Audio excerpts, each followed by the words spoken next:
Thank you for connecting with us on diamondbeliever.com, and I hope the walk through the book has been a blessing to you if you've gone through any of the previous chapters. Today we're talking about chapter 4, the truth about time. Let me tell you what inspired this chapter. I want to tell you about a friend of mine, Martin Kingi.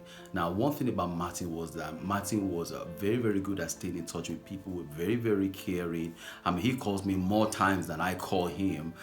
Martin used to run an event management company. Martin is a Christian. He was unapologetic about sharing his faith, and he goes on the street and tell people about the relationship he has with Jesus Christ. Now, that sounds like any normal, ordinary person until you hear about the fact that Martin is actually paralyzed neck downwards. The only part of his body that operates neck downwards is his right thumb that he uses to adjust the joystick on his electric wheelchair.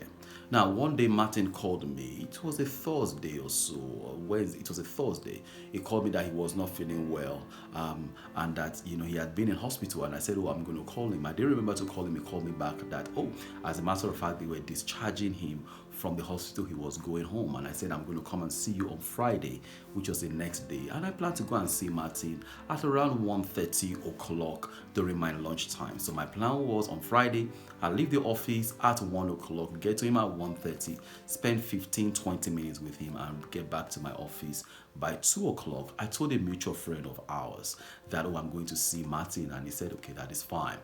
Friday came, 1 o'clock came, I was in the middle of a project. I thought, I'll see Martin later on because I'm quite busy right now. Before I knew it, I looked at my time. It was 1:30, 1:40. I thought, it is too late to go to Martin because if I should go to Martin, I'm going to come back home, come back to work late as a result of going to Martin.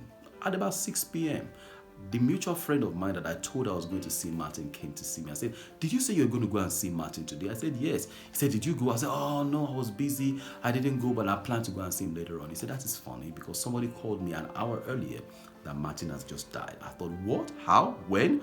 I grabbed my car keys. I rushed down to Martin's house. And lo and behold, I got to Martin's living room. There, his lifeless body was right in front of me. I was like, wow.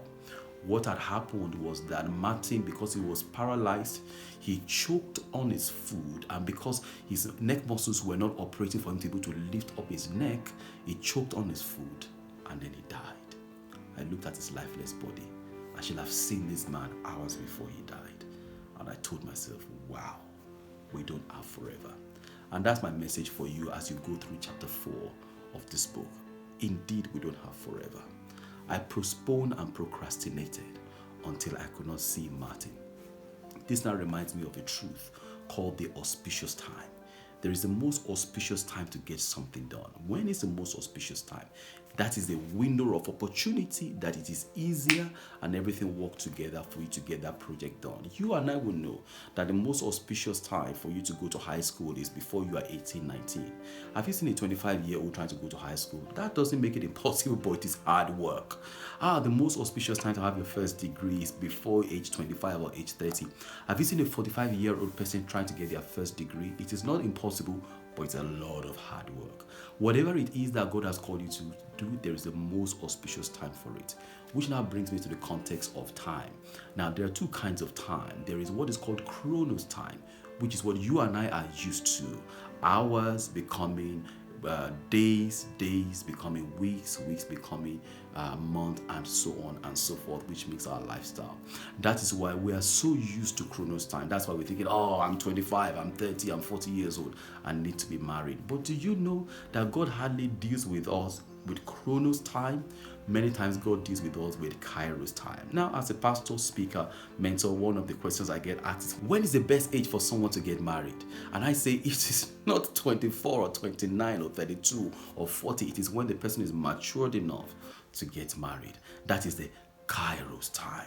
Man, I want to encourage you to always look at the kairos time, the fullness of time, the most auspicious time, because God makes all things beautiful at its time, at the best time. So whatever may be operating in your life, if you think you're running out of time or time is not in your favor, don't look at chronos time, look at kairos time, because God is working everything together for your good, and everything will run smoother and better at that kairos time. Let me give you one example in the Bible. when Joseph was in the prison and he interpreted the dream for the butler, he told the butler, please don't forget me. The Bible tells us that the butler forgot him for 2 years. Question: why did God allow Joseph to be forgotten for 2 years? Because it was not the fullness of time. If the butler had taken care of Joseph at that time, he would have received a butler-sized favor. At most, he would have received his freedom. But because of that 2 years extra, the Kairos time for him to be released into his destiny, he received a Pharaoh-sized favor, which was in line with what God had in store for him. Whatever you are going through, always remember that your Kairos time is more important than the Chronos time, and you'll learn more on chapter 4 of the book Diamond Believer, The Truth About Time. I trust that this be a blessing to you. Can I also encourage you, share this with someone, because I know it will inspire them. God bless you. Well, I hope you have really been inspired by the very short introduction to the chapter that you have listened to. I want to encourage you to get into each section of that chapter, get the meat and the juice out of it, use it to your advantage. But for you to have access to these materials, you need to sign up for Diamond Believer membership. The details are on your screen. You get access to the section, and so much more support will be made available for you as a Diamond Believer member. And I want to encourage you to make the most of it so that we can work with you in your journey towards destiny fulfillment. I know it will be a blessing to you.